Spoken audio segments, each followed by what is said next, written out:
Your educational content is ruining your growth on TikTok and social media everywhere. And that is because it has drastically changed. The way that we consume content has changed, but the way we consume educational content has definitely changed. We don't want something we can find on Google. We don't just want 3 ways to XYZ.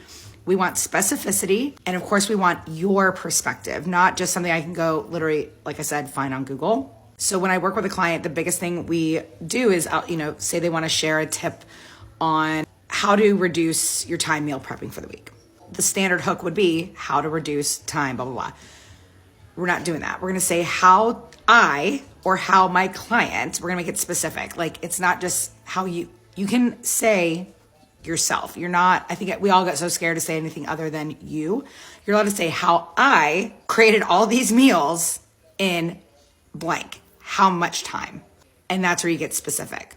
Another thing you can do is, again, let's say you are a social media manager and mentor like I am. You're not just going to say, here's a tip to help you grow on Instagram. Boring. This hook got me X number of followers, right? Or next time you're trying to blank, try this. And then show them. We don't need you to paint this whole picture of how to you're sharing or 3 easy ways to XYZ. Just show us. We are bored when we're picking up our phones. So if your educational content seems to, I don't know, is educationally a word? If it just feels too stale and like not personalized because it's something you figured out, or it's a hack that you discovered, or it's something that your client did that you're like, wow, that worked. I should share it with more people. So that is how we do educational content these days. Make it personal, make it specific, give it a shot.